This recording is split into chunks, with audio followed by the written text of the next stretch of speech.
अस्सलाम वालेकुम। अगर आपको भी कड़क चाय पसंद है और आप इसको घर पे बनाना चाहते हैं, तो ये रेसिपी आप ज़रूर देखना। आपको होटल वाली कड़क चाय का मज़ा घर पे मिलेगा इंशाल्लाह। तो अगर आप नए हैं तो मेरे चैनल को सब्सक्राइब ज़रूर करना काइंडली, और वीडियो पसंद आए तो लाइक ज़रूर करना। तो चलिए शुरू करते हैं। बिस्मिल्लाहिर्रहमानिर्रहीम। सबसे पहले हम पतीले में 4 चम्मच चीनी के डालेंगे और चीनी को इस तरह फैला देना है, एक जगह पे नहीं डालनी है। मैं इसमें 4 चम्मच डाल रही हूँ। अगर आपको ज़्यादा मीठा पसंद है तो आप ज़्यादा डाल सकते हैं। बस 1 मिनट के लिए इसको रखना है इस तरह, और 1 मिनट के बाद इस तरह चम्मच के साथ हम इसको मिक्स करेंगे जब तक पूरी अच्छे से पिघल जाएगी। हम इसको कैरामल करेंगे। ये देखिए, बस हल्की आंच पे इसको रखना है वरना ये जल जाएगी, और चम्मच इस तरह साथ चलाते रहना है। बस 1 मिनट में ये पूरी कैरामलाइज़ हो जाती है। ये देखिए माशाल्लाह से। अब हम इसमें 1 कप पानी डालेंगे, और अब हम इसमें चाय वाली पत्ती डालेंगे 1 चम्मच भर के।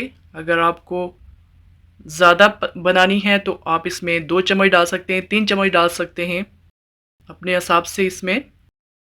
और इस तरह सब्ज़ इलायची इस तरह कूट के इसमें डालनी है, और अदरक को इस तरह क्रश करके इसमें डालना है 1 चम्मच। और इसमें सौंफ डालेंगे हाफ़ चम्मच, इस तरह कूट के डालना है। बहुत ही अच्छा जायका आता है। अब इन सारी चीज़ों को अच्छे से पकने देना है, बहुत अच्छा जायका आएगा। जब ये अच्छे से पक जाएंगी तो हम इसमें 1 कप पानी और डालेंगे, और ये देखें 1 कप पानी और डाल दिया। अब इसको अच्छे से उबलने देना है। जब सारी चीज़ों का जायका पानी में आ जाता है तो फिर हम इसमें दूध डालेंगे। ये देखें अच्छे से उबल गई है। तो अब हम इसमें 2 कप दूध डालेंगे। आप अपने हिसाब से दूध डाल सकते हैं। अगर आपको ज़्यादा बनाना है तो आप ज़्यादा डाल सकते हैं। बस ये अब इसको हमने पकने देना है 2-3 मिनट। इसको अच्छे से उबाल आ जाएंगे तो उसके बाद आप देखें आगे कितनी ज़बरदस्त ये चाय तैयार होती है। अच्छे से जब उबल जाएगी तो यहाँ पे इसमें आपने कोई चम्मच नहीं चलाना है। आप यकीन करें, इस रेसिपी से आप एक दफ़ा ट्राई करना, बहुत ही ज़बरदस्त चाय बनती है।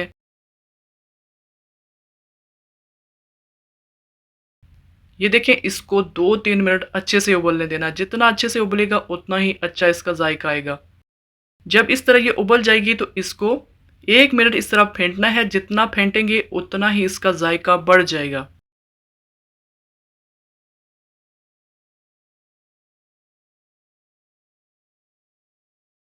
1 मिनट के लिए इसको अच्छे से फेंटना है, और जब इसको अच्छे से फेंट लेंगे फिर इसको पकने के लिए रख देना है।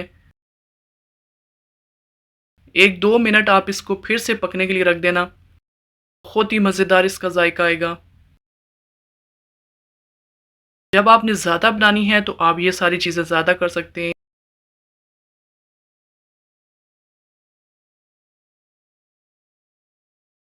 ये देखें यहाँ पे ये उबल गई है। अब 1-2 मिनट इसको अच्छे से उबलने देना है, और इसके बाद आप इसको सर्व कर दें। माशाल्लाह से तैयार हो गई है। आप एक दफ़ा इस तरीके से ज़रूर ट्राई करना, और मुझे कमेंट्स में बताना आपकी ये चाय कैसी बनी। बहुत ही मज़ेदार है। इंशाल्लाह आपको पसंद आएगी। तो अगर आपको मेरी रेसिपीज़ पसंद आती हैं तो काइंडली मेरे चैनल को सब्सक्राइब ज़रूर करना, और वीडियो पसंद आए तो लाइक ज़रूर करना।